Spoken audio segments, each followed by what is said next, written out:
Good morning, Philippines, mga kabarangay, mga kababayan, mga kapatid.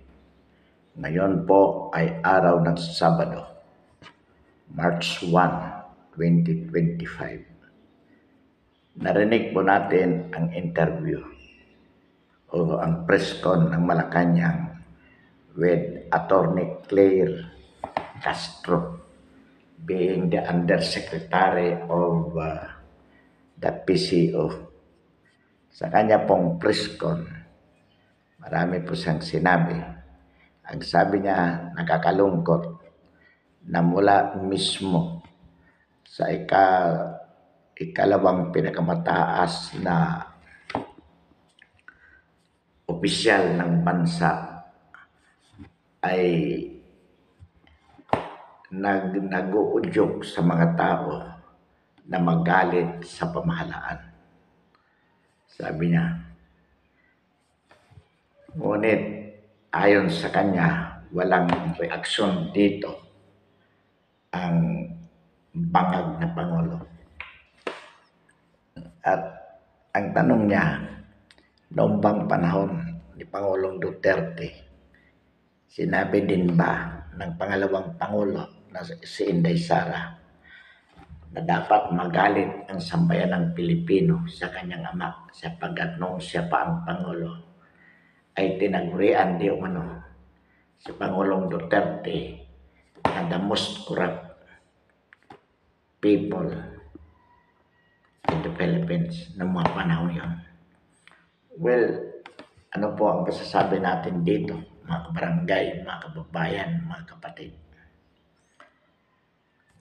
Ang mga opisyalis po na nasa pamahalaan is specializing lies as an art. Kumbaga, nagpapakadalubhasa sila sa pagiging sinungaling kung saan kanilang pinipilit sabihin na ang administrasyong Duterte ang pinakakurap at ang kasalukuyang administrasyon ng bangag na Pangulo ang pinakamalinis. Pilit nilang isinasaksak sa pamamagitan ng kanilang pagsasabi na pinakakurap ang pamahalaang Duterte. Samantalang ang pamahalaan ni Bongbong Marcos ang pinakamalinis. Ang masasabi po natin dito, mga kabarangay, mga kababayan, mga kapatid, hindi ang sukatan po na kung aling administrasyon ang pinakamalinis o pinakakurap ay hindi po ang sinasabi mismo ng mga nabanggit na opisyal.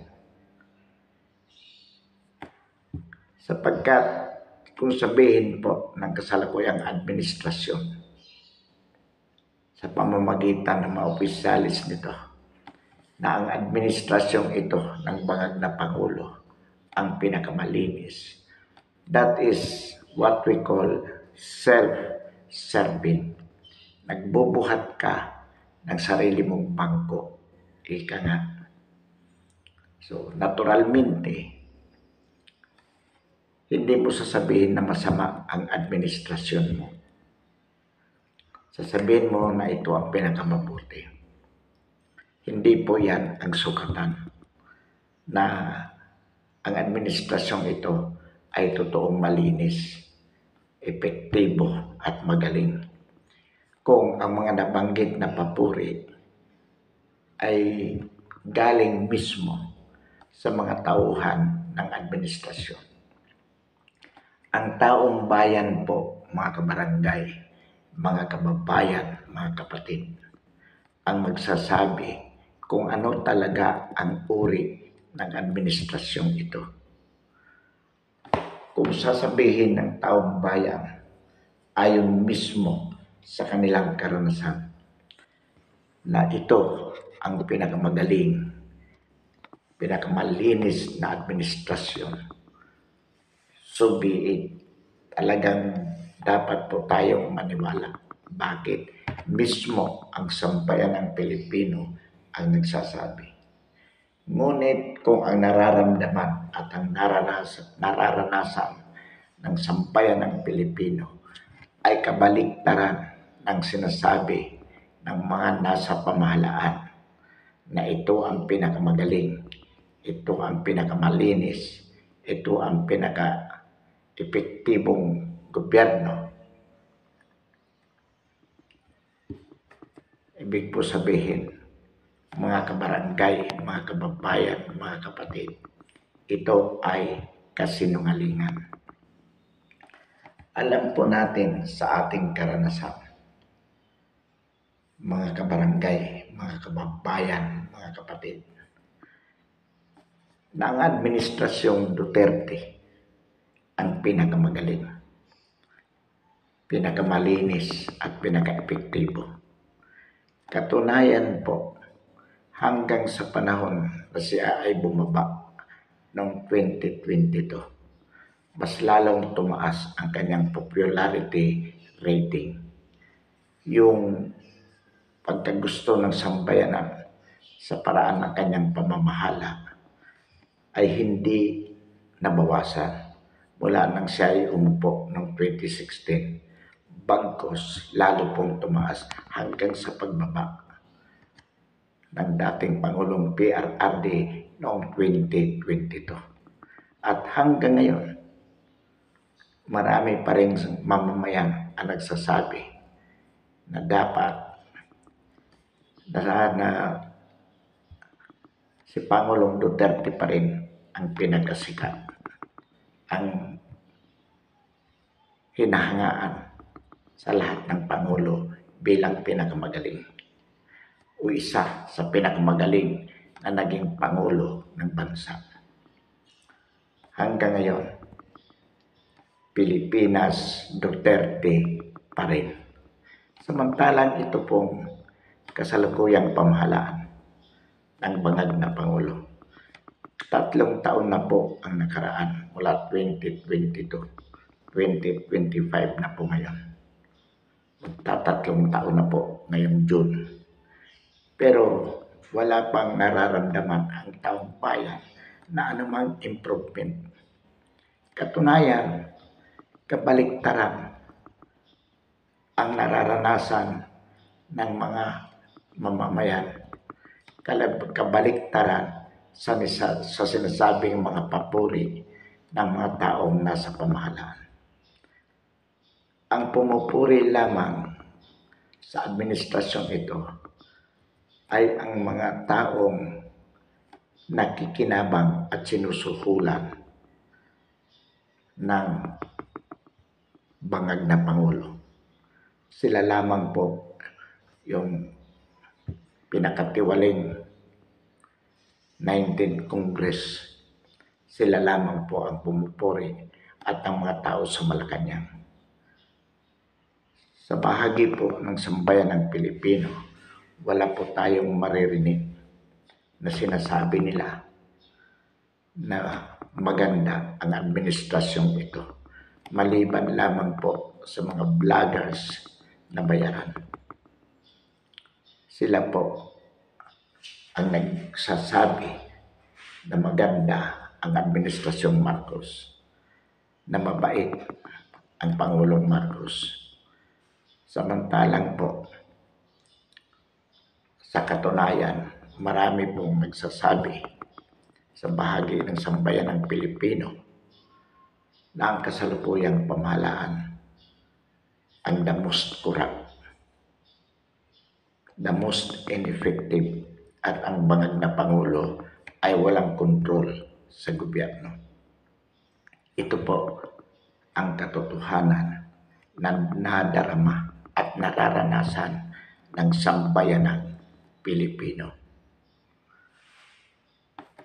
Mga kabarangay, mga kababayan, mga kapatid, totoo po ang sinasabi ng Vice Presidente.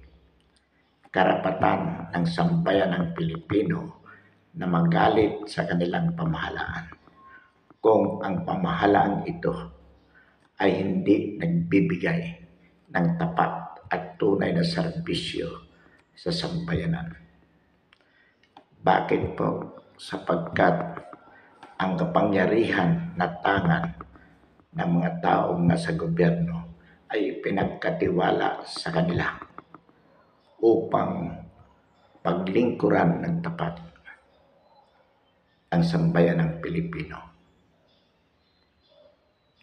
Katunayan po, nanalo si Bongbong Marcos bilang Pangulo noong 2022 presidential election sapagkat siya po ay naging katandem ni Vice Presidente Inday Sara at ang kanilang pagsasama ang naging garantiya na gagawin ni Bongbong Marcos. Susundan niya ang yapak ng dating Pangulong PRRD. Kaya po ibinoto siya ng sambayanang Pilipino at nanalo siya bilang Pangulo sa paniniwala na ipagpapatuloy niya ang sinimulan ng dating Pangulong PRRD. Ngunit pag-upo pa lamang ng bangag na Pangulo, agad niyang kinontra, sinalungat ang mga palisiya ng dating Pangulong PRRD. At ang masakit po, inubos ang oras at ang resources ng gobyerno para pabagsakin ang Vice Presidente at ang dating Pangulo. Ipakulong nang sa gayon mabura sa sambayanang Pilipino ang ginawang kabutihan ng dating Pangulong PRRD at ang pagsisikap ng Vice Presidente na itama ang mali ng kasalukuyang pamahalaan. Kaya ngayon, mayroong pending impeachment case sa Senado laban sa pangalawang Pangulo. Mga kabarangay, mga kababayan, mga kapatid, karapatan po ng sambayanang Pilipino na magalit sa pamahalaan na hindi nagsisilbi sa kanila. Karapatan ng sambayanang Pilipino hindi lamang basta magalit, bagkus bawiin ang ipinahiram na kapangyarihan sa kanila sa pamamagitan ng pagpapatalsik sa kanila sa kanilang mga tungkulin kung sila ay hindi kusang bababa sa pwesto. It is the right of the Filipino people to overthrow that government which does not serve them, because the social contract to this effect is for the people in the government to serve the government. Kaya po sila nariyan ibinoto, pinagkatiwalaan sapagkat nangako sila na sila ay maglilingkod sa sambayan ng Pilipino. Kaya kung sisirain nila, hindi nila tutuparin ang pangakong yan. May karapatan ang sambayanan sa ilalim ng demokratikong lipunan na ito ay bawiin sa kanila. At kung hindi sila kusang magbibitiw, karapatan ng sambayanang Pilipino na sila ay patalsikin. This is the right of the Filipino people to revolt. Karapatan po yan. Kaya po ang sinasabi ng ikalawang Pangulo na karapatan ng sambayanang Pilipino na magalit sa kanilang pamahalaan. na hindi naman tunay na naglilingkod sa kanila. Iyan po ay katotohanan. Totoo po, ikinalulungkot yan ng bangag na Pangulo. Dapat nilang ikalungkot sapagkat nabibilang na ang kanilang araw sa Malacanang. Mga kabarangay, mga kababayan, mga kapatid. Kaya ito po ang ating panawagan sa sambayan ng Pilipino. Magkaisa po tayo na hilingin, sabihin sa bangag na Pangulo na magbitiw siya sa kanyang tungkulin sapagkat wala siyang kakayahan na maging Pangulo ng Pilipinas. Magkaisa po tayo sa pamamagitan ng EDSA-3 na hilingin sa mga taong nasa gobyerno ngayon na sila ay magbitiw, kusang magbitiw, sapagkat kung hindi po nila gagawin, nabibilang na ang kanilang mga araw sapagkat sa madaling panahon, ang taong bayan kasama ang mga militar na matitino at ang mga kapulisan na matitino ang magpapatalsik sa kanila anumang oras kung sila po ay hindi kusang magbibitiw. 3 taon na po ang nakalilipas sa panunungkulan ng kasalukuyang bangag na Pangulo. Ngunit wala po tayong nakikitang pag-asa na mapapabuti ang kanilang panunungkulan. Wala tayong nakikitang pag-asa na ang kasalukuyang Pangulo ay may kakayahan na pamahalaan ng maayos ang Republika ng Pilipinas. Bagkus ang nakikita natin ay panay salita, bawang kasinungalingan. Sinasabi na ito nagawa nila, ito ang kanilang gagawin. Ngunit ang nangyayari po sa pamahalaan ay kabaliktaran. Hindi po nila maluluko ang sambayan ng Pilipino. Ang dami po nilang binabayarang mga sorbe para palabasin na gusto ng taong bayan ang nangyayari sa kasalukuyan. Pero hindi po nila maluluko ang sambayan ng Pilipino. Alam po natin mga kabarangay, mga kababayan, mga kapatid, na mas malala ang kriminalidad ngayon. Kung noong panahon ni Pangulong Duterte, kung hindi man naubos ay nabawasan ng malaki ang kriminalidad, ngayon po ito ay tumataas.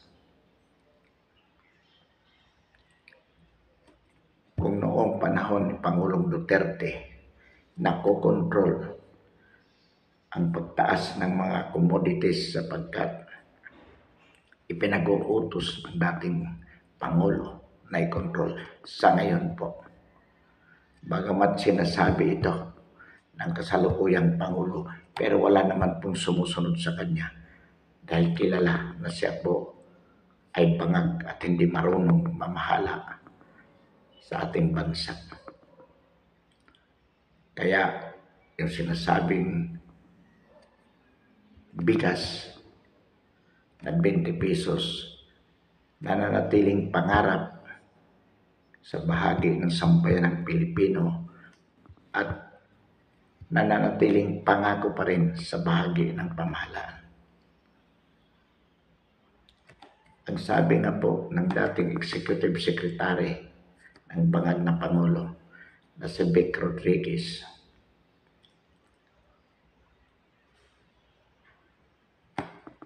ang mismo kaya siya umalis sa pamahalaan ni Pangulong Marcos sapagkat marami ang gusto maging Pangulo sa loob ng Malacanang. So ibig po sabihin yan, hindi kontrolado ng bangag na Pangulo ang Malacanang. Maraming siya ay ginagamit lamang ng mga korap na opisyalis upang lalong pagnakawan ang sambayan ng Pilipino. Katunayan po dyan, mga kabarangay, mga kababayan, yung 2025 national budget kung saan maraming mga insertion o mga ipinasok na mga blankong items, pinunduhan na wala namang proyekto. Yan po, mga kabarangay, mga kababayan, mga kapatid, yung mga blanko na yan na pinunduhan, yan po, ang mga pondo na yan ay nakalaan para mapunta sa kanilang mga bulsa. Yan po ang layunin yan. Ganito po katiwalik ang pamahalaan ni Bongbong Marcos. Sinasabi nga niya na marami silang nagawa. Marami silang accomplishment sa salita. Pero wala pong nakikita sa gawa. Ang nakakalungkot po yan, sa bawat accomplishment na sinasabi nila, may kaakibat po na budget. Pera ng sambayan ng Pilipino na nawawala, ibinubulsa nila. Mismo ang Associate Justice ng Supreme Court ang nagsabi, ayon sa balita, na paulit-ulit na pinupunduhan ng pamahalaan ni Marcos ang isang proyekto, yung Guimaras na yan, na tulay na yan, paulit-ulit na pinupunduhan pero hindi pa nasisimulan. Pinunduhan po yan ng Korean banks. Pinunduhan paulit-ulit ng pamahalang Marcos. Pero hanggang ngayon, wala namang makikitang proyekto. So ganyan po katiwalik ang pamahalaan ito. Mga kabarangay, mga kababayan, mga kapatid. Ngunit ang mga bayarang vloggers, ang mga bayarang empleyado ng pamahalaan, pilit na isinasaksak sa utak ng mga Pilipino na sila ay malinis, na sila ay maraming nagawa. Ngunit kung tatanungin mo ang sambayan ng Pilipino na nag-o-observe, na talagang sumusubaybay sa nangyayari sa ating pamahalaan, kung tayo po ay nasa tamang kaisipan, talagang masasabi natin na pawang kasinungalingan ang sinasabi ni Pangulong Marcos at ng kanyang mga kasabwat sa pamahalaan, lalo na po ang mga membro ng 19th Congress. Kaya ang atin pong panawagan sa sambayan ng Pilipino, partikular sa mga simbahan at sa iba't ibang sektor ng ating lipunan, tayo po ay magkaisa, magtulungan at kumilos upang mapatalsik sa lalong madaling panahon ang bangag na Pangulo at ang kanyang tiwaling administrasyon. Ilunsad po natin ang EDSA-3 bilang solusyon sa problema ng katiwalian sa ating bansa sa ilalim ng pamamahala ng bangag na Pangulo. Samantala po, mga kabarangay, mga kababayan, mga kapatid, wakasan po natin ang ating talakayan ngayong umaga. Marami pong salamat.